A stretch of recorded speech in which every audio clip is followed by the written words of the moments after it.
Samsung's latest flagship folding phone looks like it has been put on a diet. The result is a transformation into one of the thinnest and lightest devices available and radically changes how it handles for the better. The Galaxy Z Fold 7 measures 8.9mm thick and short, well within the realms of a standard smartphone if you ignore the camera bump on the back. It easily fits in a pocket but opens up to turn into a folding tablet just 4.2mm thick. But at $2,000 you pay an awful lot for such a fancy device. It is an expensive, cutting-edge gadget that can, in theory, replace your phone, tablet and PC in one pocketable device. The Samsung Galaxy Z Fold 7 is the closest thing to a tech inflection point we have at the moment. It is by far the best large screen foldable ever made, super thin, super light, exquisitely made, undeniably powerful and full of AI smarts, and goes straight to the top of our list of the best foldable phones you can buy. It's Samsung's first foldable to almost entirely not under-deliver on cameras, featuring the line's first ever 200MP camera. It feels like more than progress, it's a folding phone revelation. I like it so much that I find myself frantically searching for weaknesses. I probe each part looking for a place where Samsung may have miscalculated, and with very few exceptions, I can't find any weaknesses. If I had to pinpoint where Samsung trips up, it would be in two areas: the removal of the digitizing layer, which leaves the Galaxy Z Fold 7 unable to work with the S Pen, and the price, which now flirts with $2,000 in the US. That's a lot to spend for any phone, though in fairness, this really is like two devices in one, a flagship phone and 8-inch tablet, and so you might be able to justify the outlay. The Galaxy Z Fold 7 starts at $2,000, which is $100 more than the previous model in the US. There is no price hike for buyers in the UK. The base model comes with 256GB of storage and 12GB of RAM at the time of reviewing. The Galaxy Z Fold 7 is on pre-order now and ships from July 25. It's available in Blue Shadow, Silver Shadow and Jet Black, plus a Samsung Online exclusive mint. Those prices make the Galaxy Z Fold 7 one of the most expensive foldables you can buy. In the US, it now costs $100 more than a similarly configured Google Pixel 9 Pro Fold. For instance, there will be deals especially for trade-ins, so look out for those. I agree, this is a lot to pay for a smartphone, but the Galaxy Z Fold 7 is not just a phone. It's also a tablet, yet so thin and light that someone glancing at in your hand might have no idea it's two-in-one. The question is, are you willing to pay more for something that is truly special? If you think the pace of smartphone and flagship innovation feels somewhat ho-hum, you probably haven't seen or touched the new Samsung Galaxy Z Fold 7. This is one of the best design upgrades I have seen in a while, not because it's radically different to the Samsung Galaxy Z Fold 6 that came before it, because it isn't, but because it's so much better in all the ways that truly matter. I will start with the physical specs because they are the most remarkable thing about of this new handset, especially when compared with the Galaxy Z Fold 6 and yes, even the Galaxy S25 Ultra. Unfolded, the Galaxy Z Fold 7 is just 4.2mm thick, that's 1.4mm thinner than the Galaxy Z Fold 6. Folded, the Galaxy Z Fold 7 is 8.9mm, 3.2mm thinner and the Galaxy Z Fold 6 and only 0.7mm thicker than the Galaxy S25 Ultra. Think about that, this foldable, which when folded is hiding a gorgeous 8-inch display, is almost imperceptibly thicker than a single screen flagship device. Even the weight is impressive. Between versions, Samsung shed a whopping 24 grams and the Fold 7 is even 3 grams lighter than the Galaxy S25 Ultra. Yup, 2 screens and it's still lighter than the flagship. Perhaps that shouldn't be so surprising. When I hold the Galaxy Z Fold 7 up to the Galaxy S25 Ultra, the foldable is smaller than the Ultra, which is 162.8mm by 77.6mm, while the Galaxy Z Fold 7 when folded is 158.4mm by 72.8mm. Carrying the Galaxy Z Fold 7 is now like a holding secret. At a glance, it looks like a standard 6.5-inch smartphone. It's not until you take a closer look that you notice the seam down one edge and the hinge on the opposite side. Size and weight aside, the phone feels good in my hand because of the excellent materials. Its armor aluminum frame is covered front and back with Corning Gorilla Glass Ceramic 2. A substantial pill-shaped 3-camera array sticks out of the back. Whenever I put the phone down camera side first, it tips at an awkward angle. I guess that's the price I have to pay for a better imaging system. On the top edges, when you are holding the phone, are a pair of microphone holes, a vent, and a SIM slot. The bottom edges feature more microphone holes, a speaker slot, and the USB-C data and charging port. The tolerances here are quite something. The USB port appears to just barely fit in the space. The only buttons are the long volume rocker and the power or fingerprint reader and Gemini button. Samsung has re-engineered the hinge and it's noticeable. The phone is firmly closed when folded and has considerable but not overly resistant tension as you open it, and it snaps into position as a fully flat 8-inch tablet. Unfolding the phone, you are greeted with a flexible display surrounded by a roughly 2mm forgiving raised border that keeps the Fold 7 from making a metallic snapping sound when you close it. There is still a crease, but it's far less pronounced than what you see on the Galaxy Z Fold 6. That's due in part of the new teardrop-shaped screen fold hidden in the redesigned hinge, meaning the thin, flexible screen curves into a perhaps more forgiving teardrop shape when the phone is folded. This is likely what accounts for how it can more easily unfold to a nearly perfectly flat phone. I can only see whatever minimal crease remains at certain odd angles, and more so when the screen is off. To the touch, it's barely perceptible. The Samsung Galaxy Z Fold 7 is IP48 rated, which means it can handle a sustained dunk in fresh water, but I would keep it away from dust and sand. I ran my device under a tap with no ill effects. A wider and taller Z Fold means not one but two bigger screens. The cover display is now a 6.5-inch 21:9 display that is finally indistinguishable from a standard flagship phone display.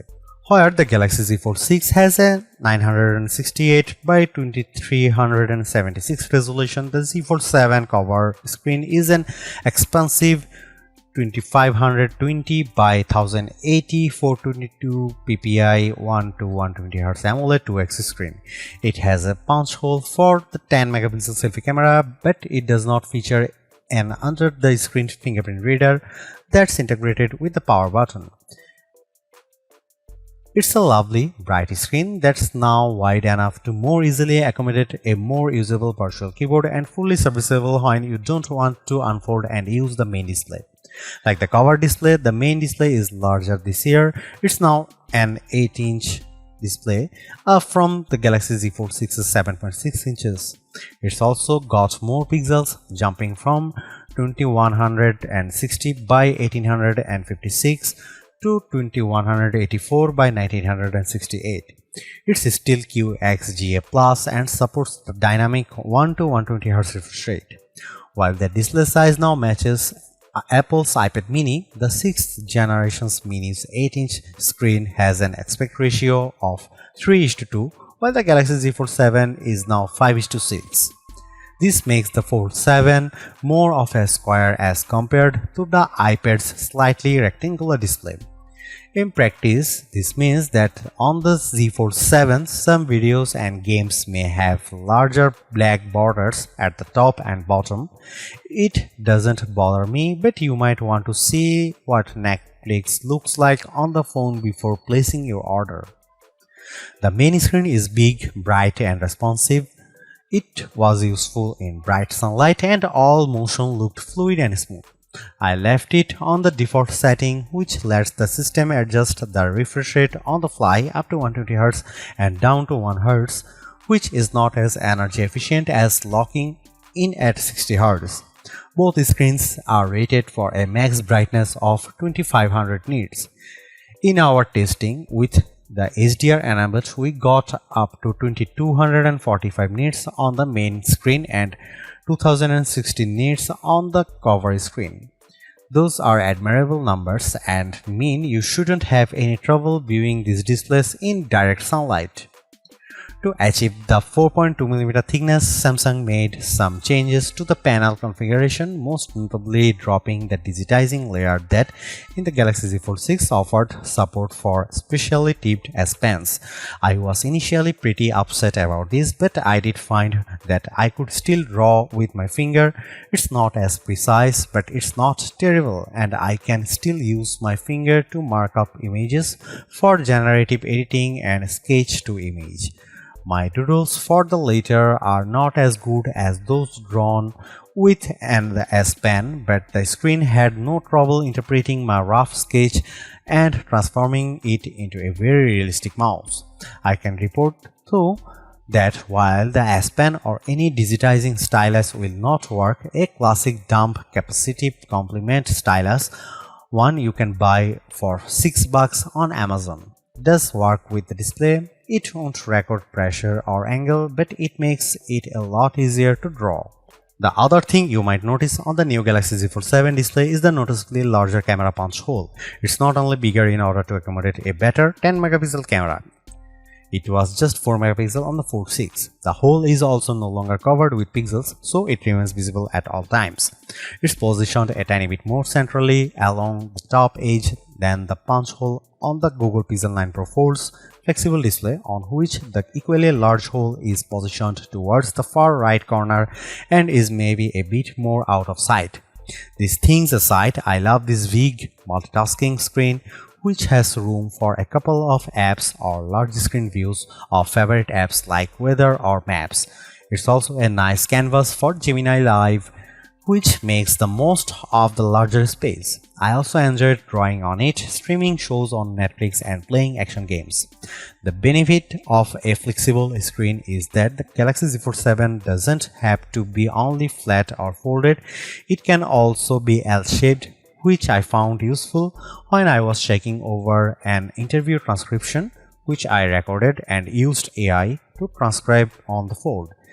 A 90-degree fold also proved useful for watching videos on one half of the screen, while the rest of the fold served as a steady base. There was nothing much wrong with the Samsung Galaxy Z Fold 6's camera array.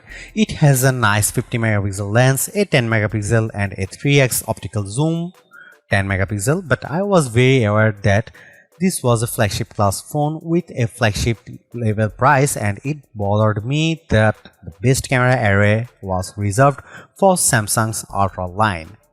That is no longer the case. The Samsung Galaxy Z Fold 7 has a new camera system with two notable upgrades and one disappointment. Here's the full camera system: 200 megapixel wide camera, 12 megapixel ultra wide, 10 megapixel 3x telephoto, 10 megapixel cover screen, 10 megapixel main screen. The big news here is the new 200 megapixel sensor that, while similar to what's found in the Samsung Galaxy S25 Ultra, has been re-engineered to fit into the Galaxy Z Fold 7's super slim frame. Like most high megapixel smartphone cameras, this one defaults to a 12 megapixel shot, combining the information from multiple pixels for better clarity, contrast and colors.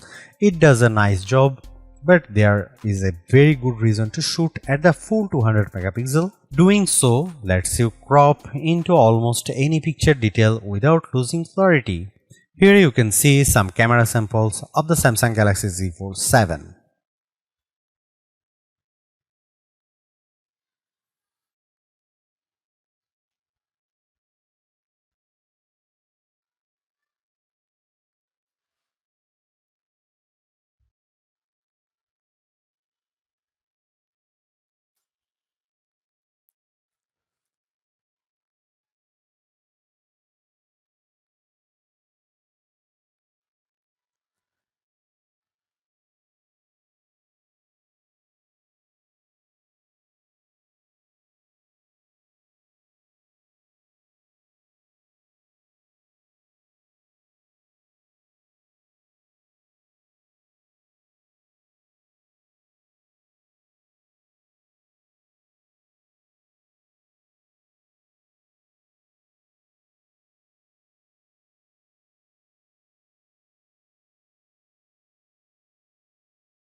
In the software space, the Samsung Galaxy Z Fold 7 is a harbinger of releases to come.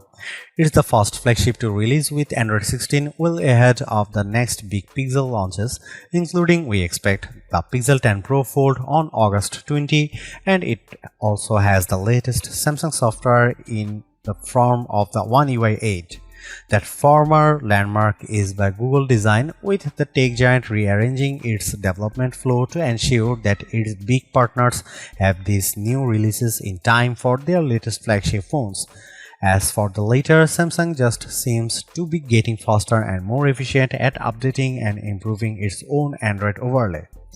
Both platforms are also infused with AI in the form of Samsung's Galaxy AI and Google's Gemini, though where one ends and the other begins may not always be obvious. Broadly, Android is now as polished and useful as Apple's iOS. It has many of the same features, including live updates in widgets, quick share, and endless customizations. It's also a fantastic partner for the Fold because the platform is optimized for the larger 8-inch screen, so things like mail, weather, and maps all appear built for the flexible display. Even Google Gemini Live is right at home on the Galaxy Z Fold 7's main display. One UI 8 brings things like the Now bar and Now brief, a compendium of all the things you need to know at any point in the day. It's well designed, accessible, and relatively useful. I check it because the Now bar is always greeting me on my lock screen with a good morning, good afternoon, or good evening, and it almost seems rude not to acknowledge it by digging into the details of my brief. When I tap to open it, I see a weather forecast, a calendar of events, news of interest, and music. I can choose to add more elements from my phone, which I assume might make the brief more useful.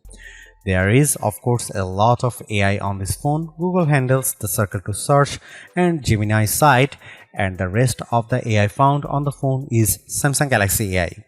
At any point, I can long press the home screen button to launch a circle to search task. After the press, I use my finger to circle something on the screen that Google search can look at and offer results related to. Gemini is summoned by a long press of the power button. It has all the strength of Gemini 2.5 Flash on the web and also Gemini Live.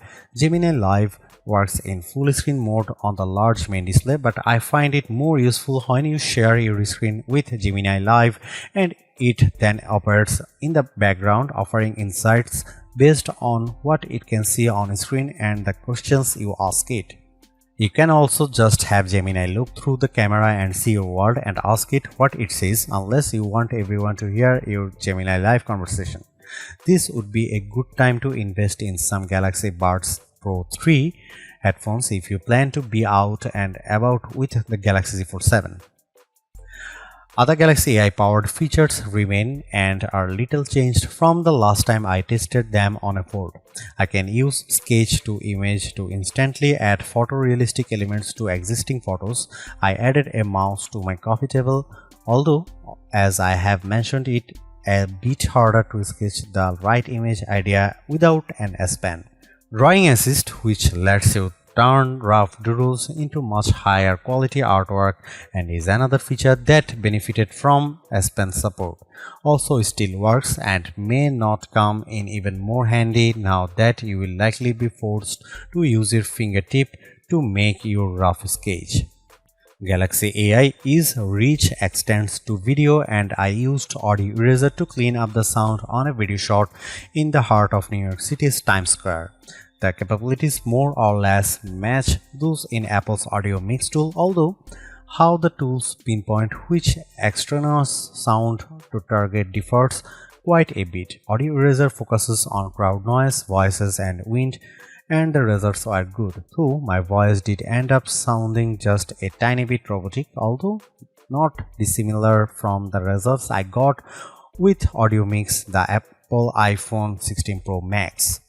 I am naturally only scratching the surface of Android 16, One UI, and their AI capabilities, which also include things like live translation, text translation, and chat assist. Overall, though, this is a platform I could easily love. If you are already an Android fan, Android 16 will be a welcome upgrade.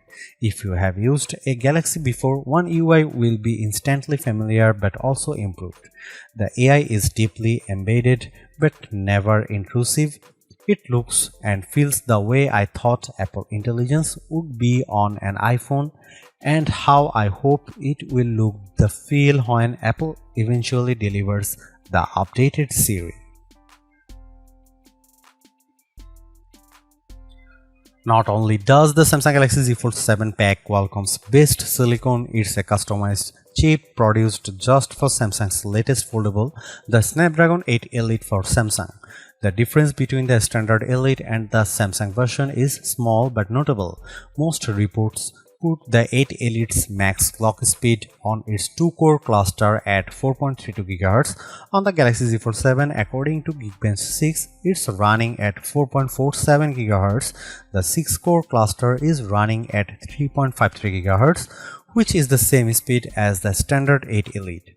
Samsung backs this powerful AI-ready silicon with 12 GB of RAM for the 256 GB Z Fold 7. The 1 TB model gets 16 GB of memory. I ran Geekbench 6 3 times for both CPU and GPU, and the numbers are impressive. This is the first time in memory that an Android phone's multi-core performance has beaten the latest flagship iPhone, in this case the iPhone 16 Pro Max.